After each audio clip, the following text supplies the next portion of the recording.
आप सभी का स्वागत है रवि जॉन फार्मिंग लीडर में। मैं रवि त्यागी, आपका होस्ट एंड दोस्त। मेरे सभी बुजुर्ग और किसान साथियों को मेरा राम राम। तो किसान साथियों, आज का जो विषय है वो है कि हम अपने पशुओं की बरसात के मौसम में कैसे देखभाल करें और किन किन बातों का ध्यान रखें और उनकी इम्यूनिटी पावर बढ़ाने के लिए, उनकी रोग प्रतिरोधक क्षमता बढ़ाने के लिए किस घरेलू उपचार का प्रयोग करें। तो चलिए देखते हैं। भुला दे डर, कुछ अलग कर। किसान साथियों, हमारे चैनल को सब्सक्राइब करें और घंटी के बटन को जरूर दबाएं। तो साथियों, कुछ ऐसे पॉइंट हैं, कुछ ऐसी बातें हैं बरसात में कि जो हम जिनका ध्यान रखें और उनको अपने पशुओं के साथ देखें, भालें, तो वो बातें हम ध्यान करेंगे तो हमारे पशु सही रहेंगे। तो सबसे पहले नंबर पे तो हमें अपने पशुओं की डीवॉर्मिंग बरसात शुरू होने से पहले ही टाइम से करा देनी चाहिए, क्योंकि अगर हम डीवॉर्मिंग कराएंगे तो उनके पेट के जितने भी कीड़े हैं वो ख़त्म हो जाएंगे और वो जो चारा खाएंगे उसे अच्छे से खाएंगे और पचाएंगे। दूसरा क्या है कि हम चारा साफ़ सुथरा डालें। कई बार क्या होता है कि जो हमारा खेत से चारा आ रहा है उसके नीचे के पत्ते गले हुए हैं, उधर अगर हम सूखा चारा लेते हैं तो बूंगे में या जहाँ हमने अपना तूड़ी या भूसा रखा हुआ है वो बरसात से भीग गया है और वो गल गया है और उसमें फंगस आ रही है। हम नहीं देखते, हम उस गले हुए भूसे को डाल देते हैं। जो हमारे बाहर से जो हरा चारा आ रहा है खेत से, उसमें जो नीचे पत्ता गल गया है हम उसे भी काटते हैं और उसे भी डालते हैं। इन सारी चीज़ों से बचें। तीसरे पॉइंट पे बात आती है कि जो हमारी खोर हैं, हमारी लड़ावरी हैं, हमारी खुरली हैं, उनमें चारा पड़ा हुआ होता है और बरसात होती है तो उनके कोनों में, उनके जो पानी निकलने के छेद हैं वहाँ उनमें बैक्टीरिया पैदा हो जाते हैं। हम चारे के ऊपर चारा डालते रहते हैं और उनमें बैक्टीरिया पनपता रहता है और वो हमारे पशुओं के खाने के साथ उनके पेट में जाता है और फिर उन्हें वो बीमार करता है। दूसरा क्या है कि जहाँ हमारे पशु बंधे हुए होते हैं, बारिश का मौसम होने की वजह से चिपचिपा रहता है। हम साफ़ सफाई से उनका गोबर वगैरह, जो उनका मलमूत्र है, उसे साफ़ नहीं कर पाते। उससे क्या होता है कि जो मस्टाइटिस के बैक्टीरिया हैं वो वहाँ पनप जाते हैं और उन्हें पनपने से हमारे पशु को मस्टाइटिस का रोग होने की भी पूरी संभावना रहती है। लेकिन उससे बचने के लिए हमें गोबर अच्छे से साफ़ करना चाहिए, दिन में 2-3 बार साफ़ करना चाहिए और अच्छे से उसे जगह को धोना चाहिए। अगर आपने गद्दे प्रयोग करे हुए हैं तो उन गद्दों को भी अच्छे से साफ़ करें और उनकी पूरी देखभाल रखें और वो सूखने भी चाहिए तरीके से, उसे सब सही करें। दूसरा क्या है, जहाँ हमने कच्चा एरिया छोड़ा हुआ है, बरसात के दिनों में क्या होता है कि वहाँ बारिश होती है और फिर हम अपना पशु बांधते हैं उसमें, और पशु बांधने से क्या होता है कि वहाँ पूरी गारा हो जाती है और गारा होने से वहाँ भी जो है रोगों के कीटाणु उसमें इकट्ठे हो जाते हैं और हमारे जो पशुओं के पैर हैं वो गलने लगते हैं, उनमें सूजन आने लगती है और बहुत सारी दिक्कतें आती हैं। तो बरसात से पहले जहाँ हमने कच्चा छोड़ा हुआ है उन जगहों को हम रेत डाल के, मोटा रेत डाल के उसे जो है ढलानदार बनाएं, जिससे कि बरसात हो तो तुरंत पानी नीचे रपट जाए। ऐसा ना हो कि हमारे जहाँ खुंटे हैं वहाँ नीचा हो रहा है और जब भी बारिश हुई वो पानी इकट्ठा हो जाए और फिर हम उसमें बांध रहे हैं तो उन्होंने पूरा गप्पू कर दिया, उसमें गारा हो गया, कीचड़ हो गया। तो बरसात से पहले ही वहाँ हमें मिट्टी वगैरह डाल के और जो है रेत डाल के बिल्कुल ढलान बना देना चाहिए, जिससे कि एक भी बूंद गिरे वो रपट के बाहर जाए। अब बात आती है टाइमिंग की।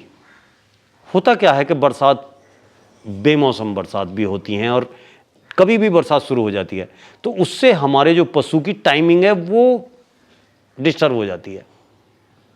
अभी क्या है कि हम 4 बजे उनका चारा डालते हैं और 4 बजे दूध काटते हैं, लेकिन देखा कि 4 बजने वाले हैं, तुरंत एकदम बारिश आ गई। अब हम उन्हें बाहर नहीं निकाल रहे या कई बार कोई ऐसी प्रॉब्लम है तो उनका जो है चारे का शेड्यूल बिगड़ गया, फिर दूध का शेड्यूल बिगड़ गया। इसी वजह से पूरा जो हमारा पशु है वो डिस्टर्ब हो जाता है, तब भी वो स्टेट में चला जाएगा और उसे दिक्कत आएंगी। जबकि कई पशुपालक भाई क्या करते हैं कि पहले चारा डालेंगे, जब वो पूरा चारा खा लेगा उसके बाद वो दूध काढ़ेंगे। ये तरीका भी ठीक नहीं है। शुरू से ही अपने पशु को बचपन से ही या जब भी आप लाए हो किसी भी तरकीब से उसका टाइम टेबल एडजस्ट करें। वो आपके ऊपर डिपेंड करता है कि आप किस तरीके से किस किस टाइम क्या करते हैं।